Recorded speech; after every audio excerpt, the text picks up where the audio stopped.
Bismillahirrahmanirrahim and Assalamu alaikum. So today we are going to talk about another topic, that is apoptosis, which includes in cell death. In cell death we have necrosis and apoptosis, and necrosis we have already discussed in our previous video. So today we are going to talk about apoptosis only. So apoptosis is basically a regulated cell death when a cell dies through activation of a tightly regulated internal suicide program controlled by the action of a small number of genes. This is basically a definition of apoptosis. इसका क्या मतलब है? apoptosis के पास एक button होता है, वो क्या होता है? Self destruct button. जब सेल को लगता है कि उसके बाद बहुत सारे ओल्ड और डैमेज्ड सेल्स हो गए हैं, तो वो क्या करते हैं? उस बटन को प्रेस करते हैं और ऑर्गेनाइज्ड वे में सेल्स को गुड बाय कर देते हैं. तो it's like a neat and regulated system for cell cleanup.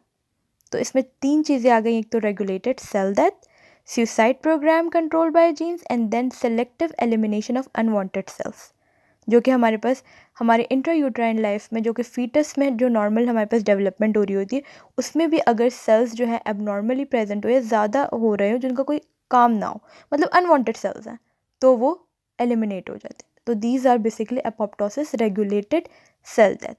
Now we are going to see some physiological and pathological causes.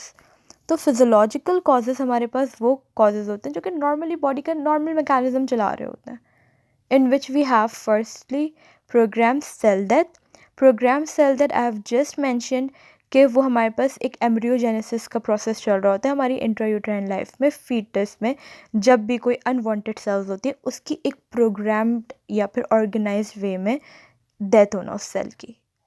तो this is program cell death which is physiological. Next is hormone dependent involution of tissues.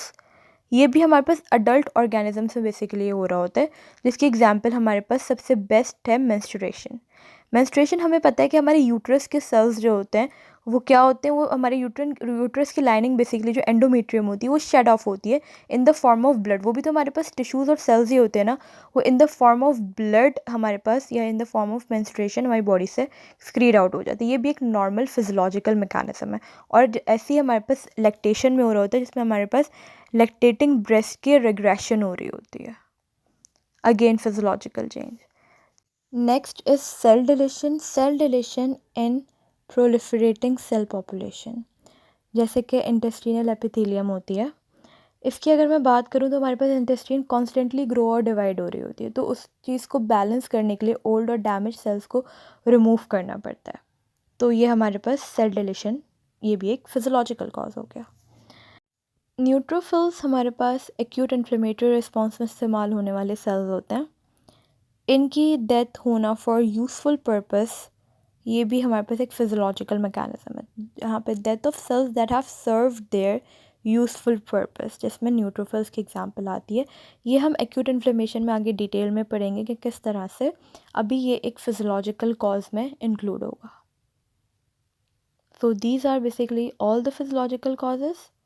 उसके बाद अब हम देखते हैं इसके pathological causes क्या क्या हो सकते हैं. Like first one is DNA damage. जब कोई सेल जो है उसके लैक ऑफ ऑक्सीजन या रेडिएशन की वजह से वो अपने आप को फिक्स नहीं कर पाता, तो वो सेल्फ डिस्ट्रक्शन में चला जाता है, अपॉप्टोसिस करवा लेता है.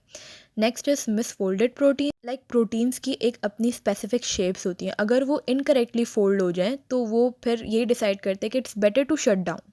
तो मिसफोल्डेड प्रोटीन्स भी ट्रबल में आ जाते हैं और वो अपने आप को एपोप्टोसिस के प्रोसीजर में ले जाते हैं. And then viral infection. Again viral infections like hepatitis. Cells क्या करते हैं, ड्यू टू वायरस और इम्यून सिस्टम के लो होने की वजह से एपोप्टोसिस में चले जाते हैं, सेल डाई होने लग जाते हैं. तो इसमें हेपेटाइटिस की एग्जांपल आ जाएगी. हमारे पास एट्रोफी, अगर जैसे हमारे पास पेनक्रियास की कोई डक्ट है, अगर वो ब्लॉक्ड हो गई तो again cells might shrink and waste away. So in a nutshell these are different ways जिसमें से सीरियस डैमेज हो जाता है हमारे सेल्स को. Now we are talking about BCL family. What is basically BCL family? Mechanism of apoptosis को run करने के लिए हमें कुछ प्रोटीन्स की ज़रूरत होती है, जो कि हमारे पास BCL फैमिली होती है. ये हमारे पास क्या करते हैं, किस तरह से माइटोकॉन्ड्रिया की परमिएबिलिटी को रेगुलेट करते हैं और हमारे पास इनके पाथवेज को रन कराते हैं. इसमें हमारे पास 3 टाइप्स के प्रोटीन्स आ जाते हैं. एक होता है एंटी एपोप्टोटिक प्रोटीन्स, दूसरे होते हैं prototype apoptotic proteins, and the last one is sensors भी हमारे पास is a type of protein. अब ये रेगुलेटर्स होते हैं बेसिकली सेलुलर सेंसर्स। इसमें हमारे पास जो आते हैं उसमें होता है एक बैट, प्यूमा और नेक्स्ट। प्रोटोटाइप या प्रोटोटिपिकल या प्रोटो एपोप्टोटिक में आते हैं बैक्स और बैक प्रोटीन्स। ये हमारे पास कुछ ओलिगोमर्स होते हैं जो कि हमारे पास माइटोकॉन्ड्रियल मेम्ब्रेन में जाके इंसर्ट होते हैं और उसकी परमिएबिलिटी को मतलब क्रिएट करते हैं। एंटी एपोप्टोटिक में BCL2 और BCLX वर्क कर रहे होते हैं।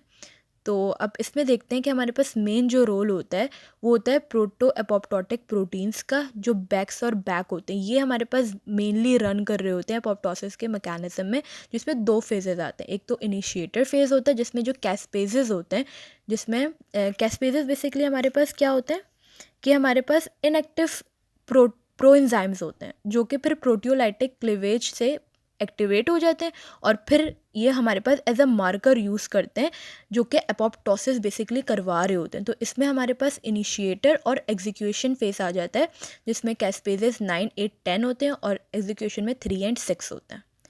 तो ये 2 इनका मेन रोल होता है हमारे पास एपोप्टोसिस के मैकेनिज़्म को करवाने में। अब हम इसके मैकेनिज़्म को डिटेल में पढ़ते हैं कि मैकेनिज़्म हो कैसे रहा होता है, ये सब कैसे एक्टिव होते हैं और फिर कैसे करवाते हैं ये मैकेनिज़्म लाइक एपोप्टोसिस का। तो इसके अंदर हम देखें कि हमारे पास एपोप्टोसिस का क्या मैकेनिज़्म है। तो अगेन इसमें यही बात होगी कि जो हमारे पास जो प्रोटीन्स हैं, प्रोटीन ब्रेक डाउन होंगे एपोप्टोसिस में, किसमें, through a family of proteases called caspases. ये प्रोटीन्स हैं बैक इनकी ब्रेक डाउन होगी और कौन करवाएगा, ये कैस्पेजेस। ये मैकेनिज्म कौन कंट्रोल कर रहा है, these caspases. And these caspases basically have an active site जिसको हम कहते हैं सिस्टीन, और एक क्लीवेज साइट होती है जिसको हम कहते हैं एस्पार्टेट, या फिर जहाँ पे एस्पार्टेट के रेजिड्यूज होते हैं वो इनकी क्लीवेज साइट होती है जहाँ पे ये ब्रेक डाउन करवाते हैं basically. Now moving to caspases के हमारे पास कैस्पेजेस के क्या पाथवेज होते हैं। So initiation of apoptosis occurs through 2 distinct but converging pathways जो कि आगे जाके आपस में कन्वर्ज करते हैं। The first one is mitochondrial pathway, जिसको माइटोकॉन्ड्रियल पाथवे कहते हैं, और इसको हम इंट्रिंसिक पाथवे भी कहते हैं। जबकि the other one is death receptor mediated pathway या डेथ रिसेप्टर पाथवे जस्ट, ये हमारे पास एक्सट्रिंसिक पाथवे होता है। तो I am writing here again कि ये हमारे पास एक इंट्रिंसिक पाथवे है जो कि रिस्पॉन्सिबल होता है for apoptosis in most physiological and pathological circumstances. ये माइटोकॉन्ड्रियल की परमिएबिलिटी को इंक्रीज करते हैं, और other one is extrinsic pathway. जो माइटोकॉन्ड्रियल पाथवे, पहले हम इसको समझ लेते हैं, देन फिर डेथ रिसेप्टर को देखेंगे क्योंकि आगे जाके दोनों कन्वर्ज होते हैं। तो for example here is our mitochondria, and inside mitochondria in the like हमारे पास जो outer mitochondrial membrane होती है या फिर इसके जो inner part होता है, इसमें हमारे पास एक तो साइटोक्रोम C आ गया इसके माइटोकॉन्ड्रियल मेम्ब्रेन में, इसके अलावा बाहर इसके माइटोकॉन्ड्रिया के साइटोसोल है। लेकिन जो इसका इनर पार्ट है जो हमारे पास जहाँ पे मैट्रिक्स वगैरह प्रेजेंट होता है, वहाँ पे we have proteins of BCL2 family which is BAX and BAC which regulate the basically mitochondrial permeability become imbalanced such that the ratio of pro-apoptotic versus anti-apoptotic protein result in leakage of various substances from mitochondria, and that leads to caspase activation and how cytochrome C हमारे एक exit point होता है, वहाँ से हमारे पास cytosol में चला जाता है, and from there it activates the caspase 9 first. We have talked about intrinsic pathway जो कि caspase 9 को एक्टिवेट कर रहा था। caspase 8 और 10 के लिए हमारे पास डेथ रिसेप्टर पाथवे होता है जो कि प्लाज्मा मेम्ब्रेन में फास और TNF ये डेथ रिसेप्टर्स होते हैं, हमारे पास एक डोमेन बनाते हैं which is fat associated that domain which activates caspase 8, 10, 10। अब ये 9, 8, 10 एक्टिवेट हो गए, ये तीनों मिलके एक्टिवेट कर देंगे कैस्पेस 3 और 6 को, जो कि हमारे पास एग्जीक्यूशन फेज में आ रहे होते हैं। एग्जीक्यूशन फेज अब हमारे पास क्या करवाएगा, नेक्स्ट 3 और 6 एक्टिवेट कर देंगे होस्ट एंजाइम्स को।